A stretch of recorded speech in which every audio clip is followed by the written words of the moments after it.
자, 말씀 나누겠습니다. 오늘 말씀의 제목은 지금까지 지내온 것입니다.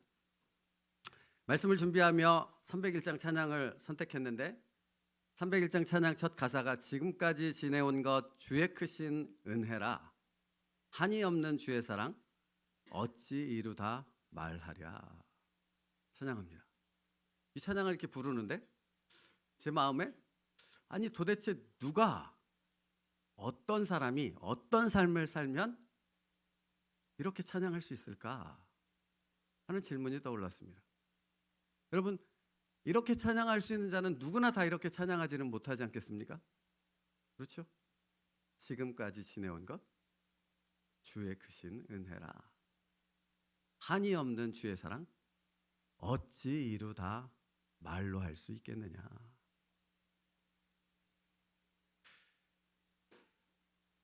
그래서 어떤 사람들이 도대체 이런 찬양을 올려드릴 수 있을까를 묵상하는데 세 가지가 말씀 속에서 깨달아졌습니다. 첫 번째, 하나님의 말씀 안에 거하는 사람들이 그들만이 드릴 수 있는 찬양입니다. 말씀 안에 거하는 사람, 말씀을 붙잡고 사는 사람, 말씀으로 인하여 사는 사람만이 이런 찬양을 하나님께 올려드릴 수 있다고요. 하나님의 말씀이 자신의 삶에서 이루어졌음을 깨닫기 때문에 이렇게 찬양할 수밖에 없지 않겠습니까? 그죠? 이렇게 한 해를 돌아봤는데 이번이 저희가 2024년 마지막 주 주일 예배 아닙니까? 내가 그동안 하나님 앞에 드려왔던 예배와 1년의 삶을 돌아봤더니 하나님께서 여기까지 강권적인 은혜 속에서 나를 우리 가정을 인도하셨더라. 이 은혜가 있는 사람이 어찌 찬양하지 않을 수 있겠습니까? 그러므로 여러분, 자신을 향한 하나님의 말씀이 들려지며 자기에게 들려진 그 말씀을 붙잡고 씨름할 때 이 은혜의 감격으로 들어갈 수 있지요. 야복강에서 야곱이 하나님과 씨름하지 않습니까? 비록 그가 자신의 옛 삶과 자신의 고집으로 인해 환도뼈가 부러지는 큰 아픔과 큰 어려움을 겪으나 그러나 그는 그의 이름을 하나님이 이스라엘로 바꾸시는 하나님의 강권적인 은혜의 역사가 무엇인가를 비로소 거기서 깨닫게 되어졌다라는 것입니다. 여러분, 그러니까 착각하지 마시라고요. 사람들이 보통 얘기하는 좋은 일이 생기는 것, 그것만이 하나님의 은혜요 인도하심이 아니라는 겁니다. 때로는 환도뼈가 부러지는 그런 일들이 우리에게 발생할 수 있습니다. 그러나 그것이 하나님의 은혜인 줄 믿습니다. 그런 사람이 지금까지 지내온 것 이렇게 찬양할 수 있는 거라니까요. 그래서 지난주 요한복음 말씀 기억하십니까? 나를 믿는 자는 성경의 이름과 같이 그 배에서 생수의 강이 흘러 나오리라. 하나님의 말씀이 전부임을 믿는 사람, 그 말씀 앞에 자신의 전 인생, 자신의 선택의 모든 것을 내려놓는 사람, 그 사람이 이렇게 하나님 앞에 찬양을 올려드릴 수 있는 것입니다. 그래서 성경은 이렇게 말씀합니다. 요한계시록 1장 3절 말씀이요. 같이 읽겠습니다. 시작. 이 예언의 말씀을 읽는 자와 듣는 자와 그 가운데 기록한 것을 지키는 자는 복이 있나니 때가 가까움이라. 뭐라고 말씀합니까? 이 예언의 말씀을 읽는 자, 듣는 자, 그 가운데 그것을 기록한 것을 지키는 자는 복이 있나니 입니다. 하나님의 말씀을 내가 그냥 듣는 것에서 끝나고 읽는 것에서 끝난다면 그건 아무런 역사하는 능력이 나타나지 못합니다. 환도뼈가 부러지는 그 삶의 어려움 속에서도 내게 주어진 그 하나님의 말씀을 붙잡고 그 말씀 앞에 모든 것을 맡길 때 지금까지 지내온 것 주의 크신 은혜임을 깨닫게 되어지는 줄 믿습니다.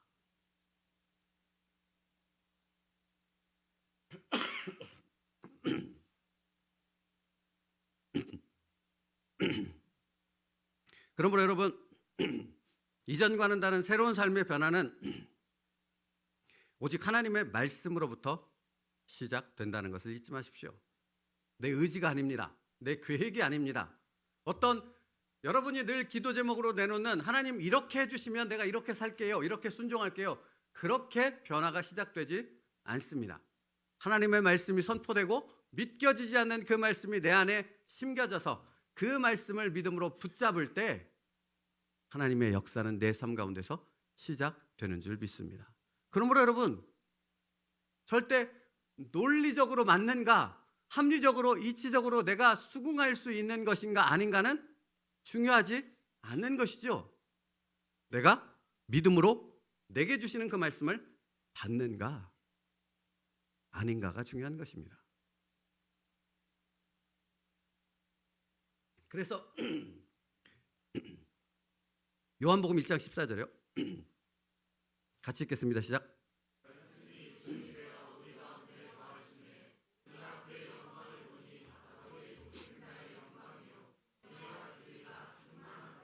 우리가 3주째 이 말씀을 계속 인용하는데요. 보십시오. 요한복음 1장 14절은 뭐라고 말합니까? 말씀이 육신이 되어 우리 가운데 거하심에, 그러므로 그 말씀 안에서 우리는 하나님의 영광을 보고 그 독생자를 통한 은혜와 진리가 무엇인가를 우리의 삶 속에서 경험하게 되어진다는 것입니다.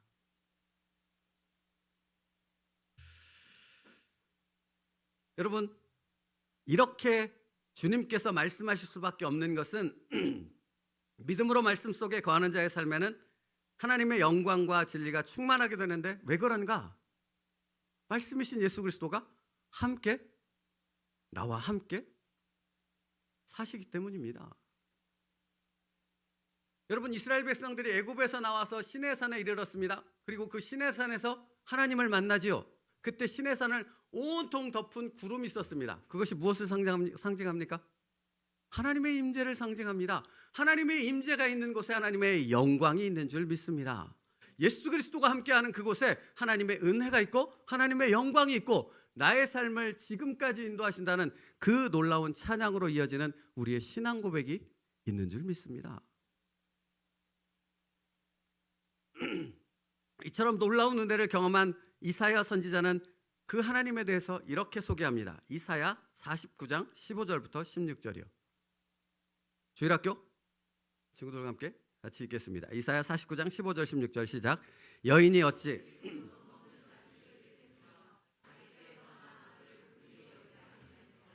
그들은 혹시 잊을지라도 나는 너를 잊지 아니할 것이라. 내가 너를 내 손바닥에 새겼고 너의 성벽이 항상 내 앞에 있나니. 뱃속에서 아이를 낳은 어머니도 자식을 잊을 때가 있는데 하나님은 너희를 결코 잊지 않는다는 겁니다. 여러분, 그런데 이것이 그냥 머리로만 하면 아무것도 느낌이 오지 않는데, 여러분의 삶 가운데서, 말씀 가운데서 하나님의 말씀의 은혜 가운데 깊이 잡히면 이 하나님, 손바닥에 새겼고 어미는 너를 잊을지라도 나는 너를 잊지 않겠다는 그 하나님의 말씀의 의미가 무엇인가를 여러분의 삶에서 경험할 때, 그때 여러분은 한이 없는 주의 사랑 어찌 이루다 말하랴, 이렇게 찬양할 수밖에 없게 된다는 것입니다. 오직 말씀 안에 거할 때만 나는 너를 잊지 아니할 것이라. 내가 너를 내 손바닥에 새겼다는 그 하나님의 말씀을 우리는 깨닫게 되어집니다. 첫째, 누가 이런 찬양을 드릴 수 있다고요? 하나님의 말씀 앞에 살아가는 자입니다. 두 번째입니다. 변화를 요구하는 말씀 앞에 결단하는 자가 이렇게 찬양할 수 있습니다. 사랑하는 성도 여러분, 하나님께서는 올 한 해도 그러셨던 것처럼 내년 한 해도 여러분의 삶을 인도하실 것입니다. 믿으시죠? 그런데 여러분, 여러분의 삶을 인도하시는 하나님은 하나님의 뜻대로 인도하십니까? 여러분의 뜻대로 인도하십니까? 그건 무엇을 의미합니까? 나에게 무엇을 하나님이 요구하신다는 거죠? 변화를 요구하신다는 겁니다. 깨트려야 되는 거고요, 무너뜨려야 되는 거고요, 모든 것을 다 하나님 앞에서 내려놔야 하는 것을 요구하신다는 것입니다. 적어도 성경에서 말씀하시는 변화는 분명 그렇습니다. 하나님이 이것만은 안 돼요 라고 내가 붙잡을 때 하나님 그것 허용하실까요? 변화를 요구하시는 하나님 앞에 온전히 나를 내어 맡길 수 있는 여러분 될 수 있기를 축복합니다. 그래서 2절 가사가 이래요. 몸도 맘도 연약하나 세임받아 살았네. 물 붓듯이 부으시는 주의 은혜 족하다. 나는 할 수 없다라는 겁니다. 여러분, 하다못해 이 주일 예배 드리는 것 이것조차도 우리는 할 수 없는 지극히 연약한 자라는 것입니다. 그런데 이 시간에 이 자리에 나와 앉아 있는 것이 은혜요 기쁨이 될 수 있는 것은 나를 말씀 앞에 변화를 요구하시는 그 말씀 앞에 나를 순종할 때 이 예배가 하나님의 성령 가운데 나를 붙드시며 세우시는 충만한 은혜의 예배가 되어질 줄 믿습니다. 사람에게 달려있는 것이 아니라고요. 하나님 앞에 나를 대어 맡길 때 하나님께서 역사하시는 줄 믿습니다. 그러므로 여러분, 나를 바꾸시는 말씀의 능력을 경험한 자가 물 붓듯이 부으시는 하나님의 은혜 앞에 이렇게 자신의 삶을 통해 찬송의 영광을 올릴 수밖에 없지요. 모세가 그러지 않았습니까? 한나가 그러지 않았습니까? 다윗이 그러지 않았습니까? 그러므로 여러분, 로마서 8장 1절과 2절 말씀은 너무 중요한 말씀이 되어지겠지요. 로마서 8장 1절과 2절이요. 같이 읽겠습니다. 시작. 그러므로 이제 그리스도 예수 안에 있는 자에게는 결코 정죄함이 없나니 이는 그리스도 예수 안에 있는 생명의 성령의 법이 죄와 사망의 법에서 너를 해방하였느니라. 사랑하는 성도 여러분, 저를 잠깐 보십시오. 여러분, 이 말씀 처음 들으십니까? 아니죠. 그렇지 않죠. 이 말씀 얼마나 많이 들었습니까? 여러분, 이 말씀을 알고 이 말씀을 믿는 자라면 변화가 있겠습니까? 없겠습니까? 없을 수 없죠. 이 말씀을 정말로 믿는 자라면 어떻게 변화가 없을 수 있겠냐고요. 그러므로 이제 그리스도 예수 안에 있는 자에게는 결코 정죄함이 없나니 이는 그리스도 예수 안에 있는 생명의 성령의 법이 죄와 사망의 법에서 너를 해방하였느니라. 할렐루야. 사랑하는 성도 여러분, 그러므로 우리의 삶이 우리를 무너뜨릴 수 없습니다. 악한 마귀 사단이, 곤고함이, 환란이 우리를 절대로 무너뜨릴 수 없습니다. 예수 그리스도의 생명의 성령의 법이 우리를 살리셨기 때문입니다. 그러므로 이 말씀 안에 거하는 자는 모든 것이 바뀔 수밖에 없는 것입니다. 하나님의 말씀은 마음을 바꾸고 여러분의 삶의 선택을 바꾸십니다. 그래서 로마서 8장 3절은 계속해서 이렇게 말씀해요. 8장 3절이요. 같이 읽겠습니다. 시작. 율법이 육신으로 말미암아 연약하여 할 수 없는 그것을 하나님은 하시나니 곧 죄로 말미암아 자기 아들을 죄 있는 육신의 모양으로 보내어 육신의 죄를 정하사. 여러분, 인간의 본성은 의지는 약하다고요. 그리고 의지가 강하고 약하고를 떠나서 자신의 죄를, 자기가 지은 죄를 스스로 해결할 수 있는 능력이 자기에게 없습니다. 그래서 하나님이 결단하셨죠. 누구를 보내기로? 그의 아들 예수 그리스도를 보내기로 작정하셨습니다. 그래서 우리를 구원하신 것 아닙니까? 그러면 여러분, 질문이 나아가야 됩니다. 그렇게 우리를 구원하신 하나님께서 우리를 어찌 말씀 가운데 그 깊은 은혜, 지금까지 주내온 것 주의 크신 은혜라 한이 없는 주의 사랑 어찌 이루 말하랴. 이 놀라운 삶으로 우리를 어떻게 이끌어 가시지 않을 수 있겠느냐라는 것입니다. 반드시 그 은혜로 우리를 이끌어 가실 줄 믿습니다. 그게 하나님의 말씀이에요.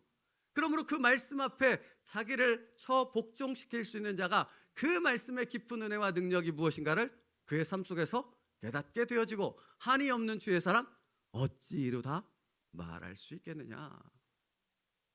이렇게 찬양할 수밖에 없는 것이지요. 사랑하는 성도 여러분, 이제 이틀 남았습니다. 우리의 삶을 돌아보며 한이 없는 주의 은혜를 깨달아갈 수 있는 말씀 앞에 복종하는 여러분 될 수 있기를 축복합니다.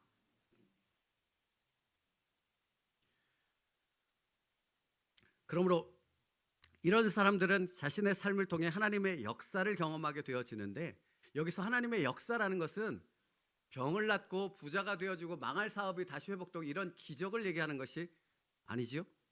하나님의 역사는 무엇을 의미합니까? 내 안에서, 내 삶에서 성령의 열매가 맺어지는 것을 경험한다는 것입니다. 여러분, 성령의 열매는 내가 맺을 수 있는 것이 아니에요.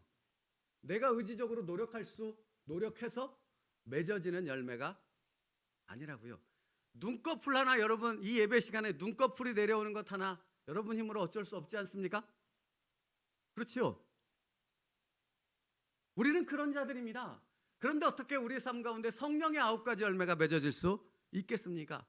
성령 앞에, 그 깨닫는 말씀 앞에 나를 내어드릴 때 성령께서 내 삶에 성령의 열매를 맺게 되어지는 엄청난 일을 행하실 줄 믿습니다. 그러니 찬양할 수밖에요. 몸도 마음도 연약하나. 두 번째는 하나님의 말씀 앞에 변화를 요구하시는 그분 앞에 온전히 의지적인 항복을 내어드리는 자가 이렇게 찬양할 수 있다는 것입니다. 마지막 세 번째입니다. 지금까지 지내온 것 주의 크신 은혜라 라고 찬양할 수 있는 자는 결국 자신의 인생이 다시 하나님께로 돌아가야 한다는 사실을 믿는 자가 그렇게 찬양할 수 있습니다. 여러분, 우리는 영원한 삶을 살지 않습니다. 아무리 길어도 100년을 넘기지 못하지요. 그러면 어디로 갑니까? 모르십니까? 여러분, 우리가 100년 후에는 여기 있는 모든 사람들이 100년 후에는 다 어디로 가 있습니까?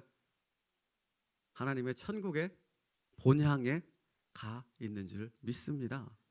그러므로 여러분, 이 믿음 안에 사는 사람만이 이렇게 하나님 앞에 찬양할 수 있고, 이 믿음 안에 있는 사람만이 자기의 유익, 자기의 생각, 자기의 계획을 꺾고 자기의 기준을 내려놓고 하나님의 말씀 앞에 자신을 처복종시키는 하나님 앞에 순종으로 나아갈 수 있는 것이지요.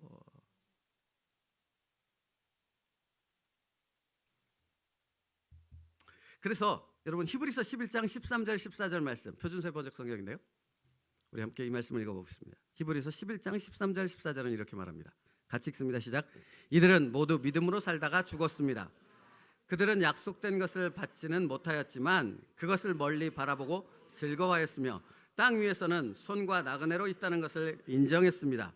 그들은 이렇게 말함으로써 자기네가 본향을 찾고 있다는 것을 분명히 밝혔습니다. 아멘. 그렇죠. 여러분, 이게 교회 생활을 오래 했다고 해서 누구나 다 이 본향을 사모하는 그런 성숙한 신앙의 모습으로 살아가는 것은 아닙니다. 정말 예수 그리스도를 아는 자만이 내 이 땅의 삶이 끝이 있고 그 삶이 끝난 다음에는 하나님의 천국 앞에 이르게 된다는 그 참된 소망 가운데 지금 이 땅에서의 삶을 하나님의 뜻을 위해 내어드리는 순종으로 나아갈 수 있답니다. 아무나 그렇게 되는 게 아니에요. 그럴 수 없죠. 그죠? 말씀 앞에, 믿음 앞에 선 자만 그런 삶을 살아갈 수 있답니다.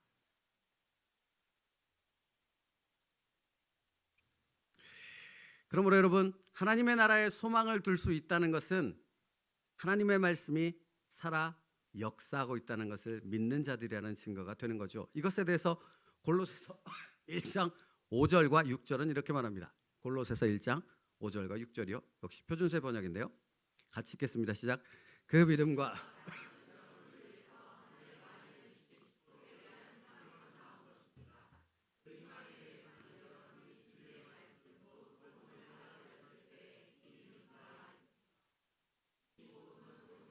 전해진 것과 같이 여러분에게 전해졌고 여러분이 하나님의 은혜를 듣고서 참되게 깨달은 그날부터 여러분 가운데서와 같이 온 세상에서 열매를 맺으며 자라고 있습니다. 아멘. 그렇죠. 5절부터 잠깐만 띄워줘 보실래요? 그 믿음과 사랑은 여러분을 위해서 하늘에 마련해 두신 축복에 대한 희망에서 나온 것입니다. 그 희망에 대해서는 여러분이 진리의 말씀과 곧 복음을 받아들였을 때에 이미 들은 바 있습니다. 6절이요. 이 복음은 온 세상에 전해진 것과 같이 여러분에게 전해졌고 여러분이 하나님의 은혜를 듣고서 참되게 깨달은 그날부터 여러분 가운데서와 같이 온 세상에서 열매를 맺으며 자라고 있습니다. 여러분, 그래서 옥토인 것이지요. 맞지요? 세 가지 밭은 아무리 좋은 씨앗이 떨어져도 자라나며 열매 맺지 못하지 않습니까?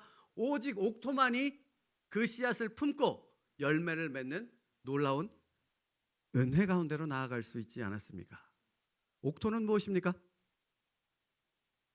길가, 가시덤불, 돌짝밭인데 그것을 다 뒤집어 엎은 것이 옥토지요. 말씀 앞에서 우리의 모든 것들이 다 뒤집어 엎어졌을 때 하나님의 말씀 앞에서 우리의 심령이, 우리의 삶이 옥토로 바뀌게 되어주는 줄 믿습니다. 자, 말씀 마치겠습니다. 오늘 본문은 요셉의 이야기예요. 우리가 알고 있듯이 요셉은 야곱의 11번째 아들로 금지옥엽으로 자라났지요. 그죠? 그래서 맨날 엄청나게 좋은 옷 입으며 형들의 부러움을 사며 살았습니다. 근데 하루아침에 어떻게 됐습니까? 형들이 시기와 질투로 요셉을 애굽에 팔아버렸지요. 그 후로 요셉은 엄청난 고난 가운데 살아갑니다. 성경에 오늘 말씀에 뭐라고 되어 있냐면 18절에 그의 발은 착고를 차고 그의 몸은 쇠사슬에 매였으니. 그러니까 여러분 그 발목에 이렇게 그 쇠사슬 이따만한 그 쇠 구슬 같은 거 달고 있는 거 있죠. 그러니까 그의 인생이 애굽에서의 모든 삶이 그 고난과 어려움 속에서 살았다는 것입니다. 근데 가장 큰 어려움은 무엇인 줄 아십니까? 요셉이 도대체 이 고난이 왜 내게 임했는지 그는 알지 못했다는 겁니다. 여러분 우리에게 있어서 고난이 너무너무 힘들게 다가올 때는 이 고난이 왜이고 어떤 목적으로 어떤 결과로 이어질까를 알면 이것을 견딜 수 있습니다. 그런데 이것이 무엇인지 왜 내게 왔는지 어떤 결과로 이어질지를 알지 못할 때 우리는 불안하며 두려워하는 것 아니겠습니까? 요셉이 그랬다고요. 그런데 그럼에도 불구하고 요셉에게는 무엇이 있었습니까? 믿음이 있었습니다. 살아계신 하나님을 믿고 그분의 말씀을 신뢰하는 믿음이 그에게 있었습니다. 그랬더니 나중에 형들을 만났을 때 요셉이 고백하지 않습니까? 그게 17절 말씀이에요. 그가 한 사람을 앞서 보내셨으며 요셉이 종으로 팔렸도다. 이스라엘 백성을 하나님의 나라 백성으로 하나님의 나라를 만들기 위해 누구를 먼저 보낸 거예요? 요셉을 먼저 보낸 거예요. 그로하여금 준비케 하셨음을 누가 깨달았어요? 요셉이 깨달았다고요. 지금까지 지내온 것 주의 크신 은혜라. 한이 없는 주의 사랑 어찌 이루다 말하랴. 요셉의 찬양입니다. 우리의 찬양 되어지길 소원합니다. 여러분 그게 믿음의 찬양이에요. 그게 말씀 앞에 선 찬양이에요. 여러분 우리 이 찬양으로 2025년을 시작하고 이 찬양으로 우리 평생의 삶을 마쳤을 때 하나님 앞에 이 찬양의 고백으로 하나님 앞에 돌아갈 수 있는 저와 여러분 될 수 있기를 축복합니다. 기도하겠습니다. 살아계신 하나님, 지금까지 지내온 것 주의 크신 은혜라. 이 놀라운 찬양을 드릴 수 있는 세움누리교회 모든 성도들 되게 하여 주시옵소서. 말씀 앞에 모든 것을 순종하는 자, 본향이 있음에 그 본향으로 가기 위한 모든 과정이 이 땅에서의 삶을 믿음으로 고백하는 자, 우리가 그들이 되게 하여 주셔서 이 땅의 모든 삶이 이러한 찬양으로 하나님 앞에 영광을 돌릴 수 있는 요셉과 같은 저희들 되게 하여 주시옵소서. 예수님의 이름으로 기도 올리옵나이다. 아멘.